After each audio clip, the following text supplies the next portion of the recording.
Magandang gabi, lalong-lalo na sa mga solid na tigapakinig ninyo dito sa Sindak Short Stories. Sa kwento kong ito, mapapatunayan ang ikangay, be careful what you wish for. Noong grade 11 ako dito sa Dagupan ay nag-aaral po ako sa UL, kaya patiktik na lamang po lahat ng mga classmates ko dito, lalo na kay Tommy. Ganito po yung pag-ikot ng kwento kasi. Nung nalaman po namin yung unang bugso ng COVID sa mundo, ay ginawa pa nga po naming biro iyon. Sabi ko pa nga po noon, Tommy, nababalitaan mo yung sakit na nagba-viral? Tingnan mo, aabot din daw sa atin yun. Hindi ko po alam, Sir Red, kung bakit ko nasabi ng dire-diretso iyon na para bang gusto kong maganap ito sa bansa natin. Meron pa nga po kaming ginawa na parang hazmat costume at ito ay yari pa nga doon sa jacket na tinakip lamang namin sa ulo with matching glasses and mask. Tinatawanan pa nga po ako ng iba kong kaklase habang yung isa ay nagsabi paano daw kung ito na ang magiging uniform namin. Fast forward natin, Sir Red. Nang makarating na nga dito sa bansa natin, itong COVID na ito. Doon ay napag-isip-isip ko ang mga sinabi ko, lalong-lalo na yung mga gawa-gawa namin na hazmat. Nangyari halos lahat ng mga tinatawan-tawanan lamang namin na iyon. Yung mga kaklase namin nga na nagtatawanan nung oras na yun ay nahawaan po ng virus. Medyo kinilabutan po talaga ako sa realizations kong iyon. Hindi ko alam na sa aming pagbibiro o simpleng biruan na iyon isang araw, bigla-bigla pala ito na magkakatotoo.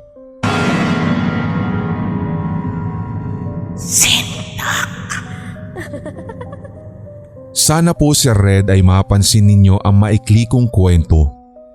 Ito ay naibahagi lamang sa akin ng aking nanay at lola. Unahin ko na lamang pong ikwento ang naibahagi ng aking lola. Ayon po sa kanya, nung lumipat po sila sa bagong bahay sa Novaliches, ay naging maayos at maaliwalas naman daw po ang unang araw nila doon. Pero makalipas ang ilang linggo, si Lola ay meron na daw pong mga nadidinig na hindi niya maipaliwanag. May naririnig daw siyang parang umiiyak na nanggagaling sa loob ng kwarto. Nagtataka naman po si Lola kung bakit may umiiyak doon, kaya pinuntahan daw po niya ang kwarto na kanilang tinutulugan. Doon ay may nakita nga daw po siya na bata na sa tansya niya ay 10 taong gulang lamang. Unti-unti daw po niyang nilalapitan yung bata at palakas naman din daw po ng palakas ang iyak nito. Nangakmang hahawakan na daw po ni Lola yung batang iyon ay bigla daw po itong humarap at nagimbal si Lola sapagkat wala daw po pala itong mga mata. Lumuluha daw ng tuloy-tuloy at agos na agos ang pulang likido mula sa butas ng mga mata nito. Ang karipas daw talaga ng takbo palabas ni Lola ay hindi niya talaga malilimutan. Parang gusto na nga lang daw po niya na ura-urada, as in now na, ay umalis na sa bahay na iyon. Awa naman ng Diyos ay hindi na daw po nila muling nakita pa ang batang iyon. Ito naman pong kasunod na kwento ay galing naman po sa aking nanay. Kinagabihan daw nun sa parehas na lugar. Pauwi na siya nang mapansin daw po niya ang kanyang nakababatang kapatid na si Daniel. Humahangos daw ito at para bang may humahabol sa kanya. Dahil doon, tinawag daw ito ni nanay at tinanong kung bakit siya tumatakbo. Humarap naman daw sa kanya ang kanyang kapatid at sinabing, "Tumakbo ka na! Takbo!" So napatakbo din talaga ang aking nanay at pumasok agad-agad sa bahay nila. Bigla daw pong sinara nila ang pinto at sinarado lahat ng kurtina at nagtanong muli si nanay kung bakit ang weirdo ng ikinikilos ng kapatid. Ang sabi po ng tito ko, pauwi na daw po siya nang bigla ay may marinig siyang pumapagaspas mula sa taas. At nang kanya daw po itong tingalain, isang malaking ibon daw ang humahabol sa kanya. Bigla nga daw pong parang umalog, umay bumagsak sa kanilang bubungan habang nagkikwento pa daw po ang kapatid ni nanay. Akmang titignan na lamang daw sana nila ito sa bintana nang magimbal si Tito Daniel ko dahil nakasilip doon yung malaking ibon na nakita daw po niya kanina. Ang laki ng mga mata nito at si Tito Daniel daw talaga ang tinutumbok ng paningin nito. Hanggang sa ngayon nga si Red ay nananatiling palaisipan sa kanila maging sa amin na pinagkikwentuhan na nila kung ano ang pakay ng malaking ibon na iyon kay Tito. Hanggang sa tuluyan na po namin nalimutan ito sa paglipas ng ilang taon.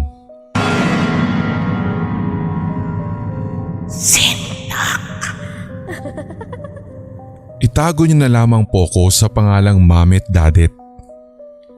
Matagal na rin po akong nakikinig ng inyong podcast at dito sa YouTube channel. Actually, ito nga din po ang ginagawa kong pampatulog kay baby ko at kahit habang kumakain kami.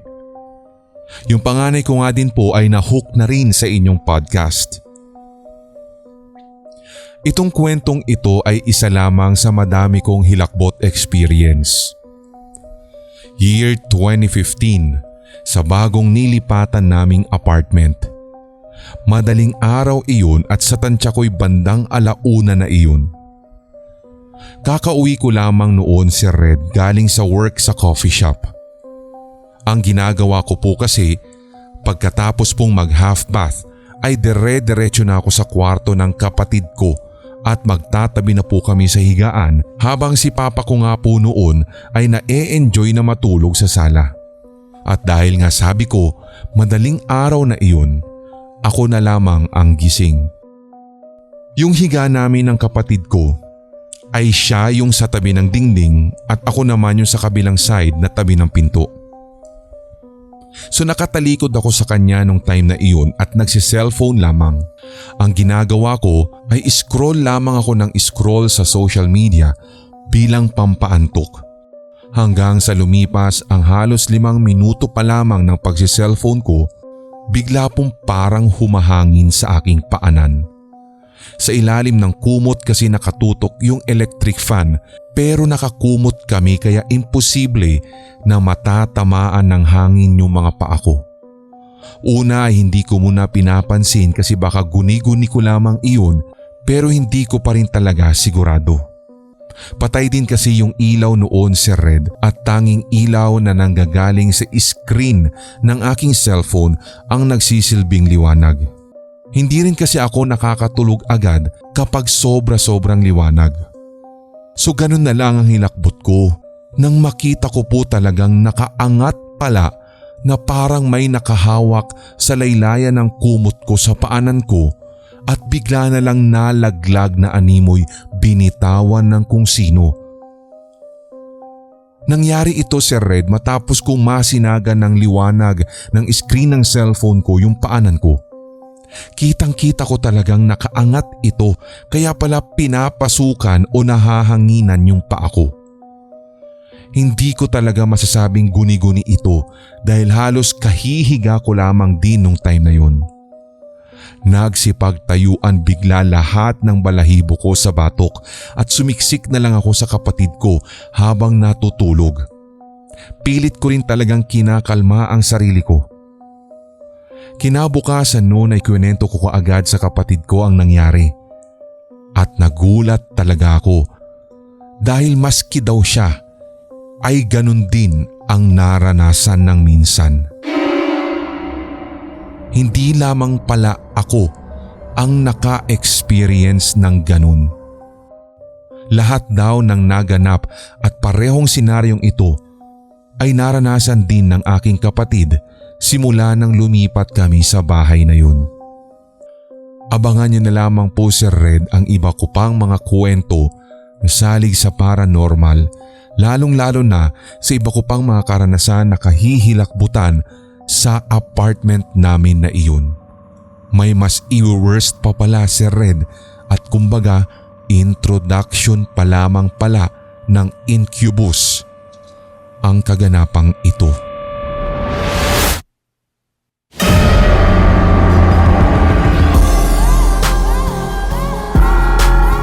At inyong napakinggan ang tampok na one-shot Tagalog horror story. I-like, mag-comment at i-share ang episode na ito sa inyong social media, mga certified kasindak. Huwag pahuhuli sa mga bagong kwentong katatakutan dito sa ating channel, kaya pindutin na ang subscribe button at ang notification bell. Hanggang sa susunod na kwentuhan dito sa Sindak Short Stories.